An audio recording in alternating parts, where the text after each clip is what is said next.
everyone. I got a reply from the pornography addiction video from a few days ago, and so the response is basically this: when I stop watching porn for the sake of stop watching porn, I get something like, "Come on, it's impossible to not watch, even more since you don't have a girlfriend. Sex is everywhere. Everyone is doing it. Nothing wrong. You can't go against your sexual instinct, etc." The problem is that the more I watch, the more I feel like I'm turning away from the possibility of finding a girlfriend, and that makes me sad.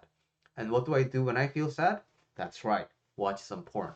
And so there is a lot of intelligence contained in this comment.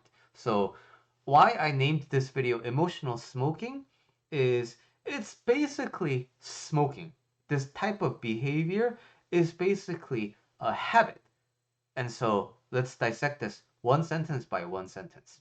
So, come on, it's impossible to not watch. Is it really impossible? Well, we know that humanly and realistically it is not impossible, but it's just really, really difficult.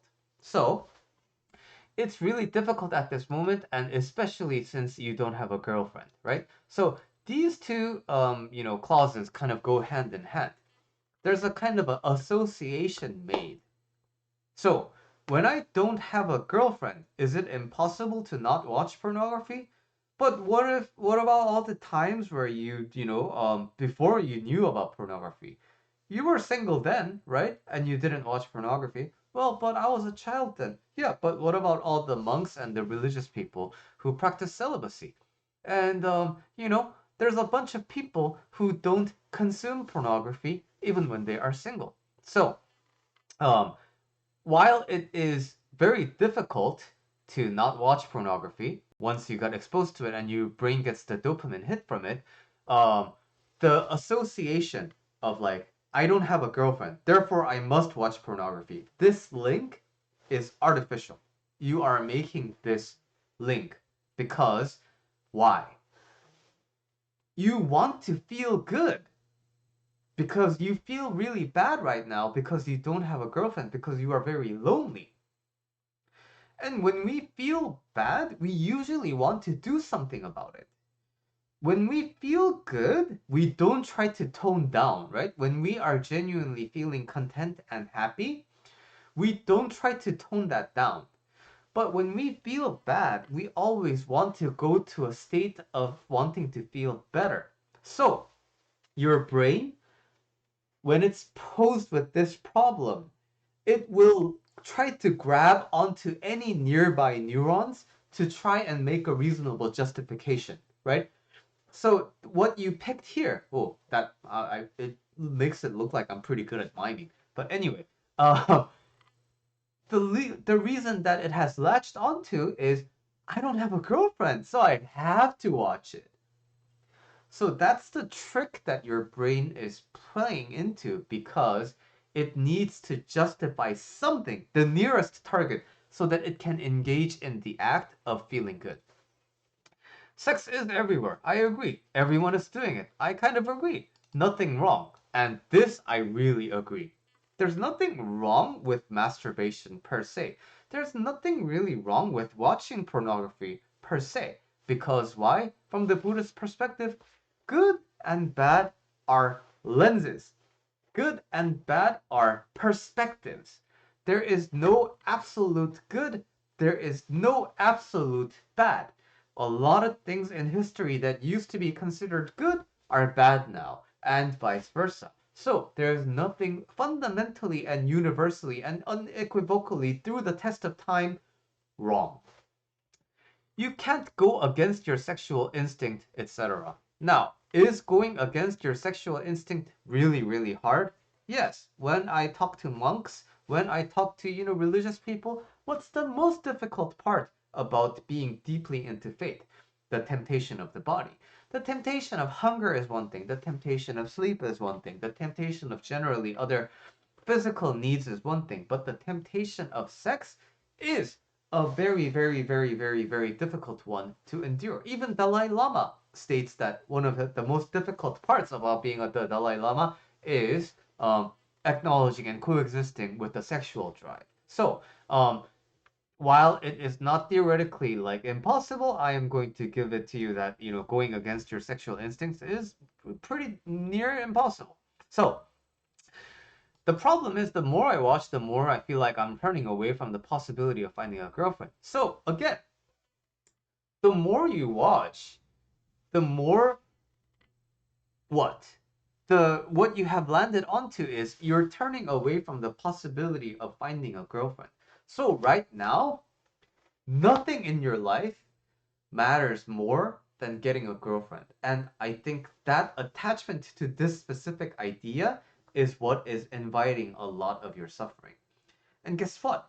When you are in this state, even when you do get a girlfriend, realistically, it will be very, very disappointing.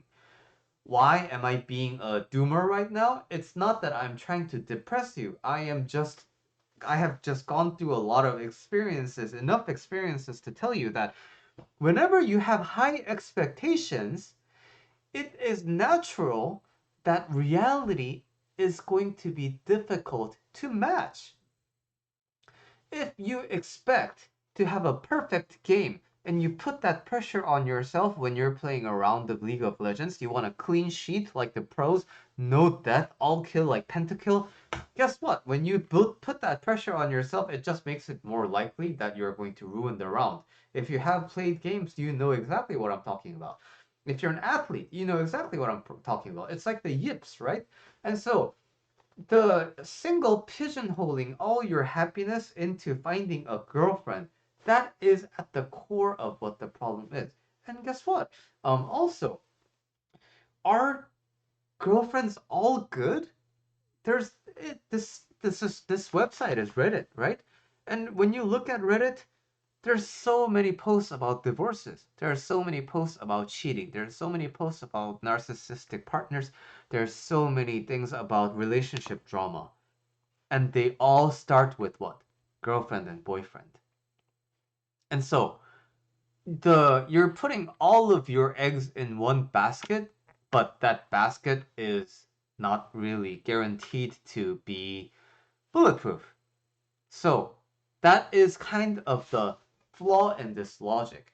And in order to really detach from this emotional smoking, that's the link that has to be broken.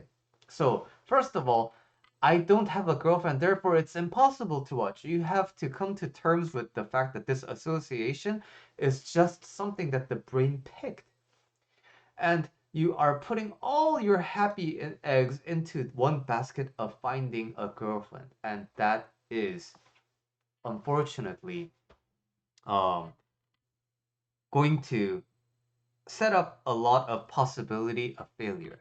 And moreover, a lot of people, if you look on Reddit, you will find that many people have girlfriends and wives and they still watch pornography, right? So it's just the everlasting thing almost. And when you don't have a healthy relationship with it, like, you know, like I said, there's nothing inherently wrong, right? So if you want to consume pornography, like I'd say that in and of itself, it's not like really, really like ethically and morally like unequivocally through the test of time bad.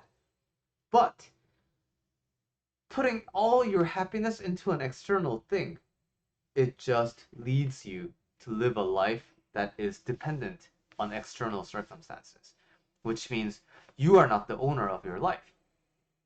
The existence of a girlfriend is the leash holder, and you are following that leash. You are the servant of that desire. So that is my take on emotional smoking, and I hope this helped you.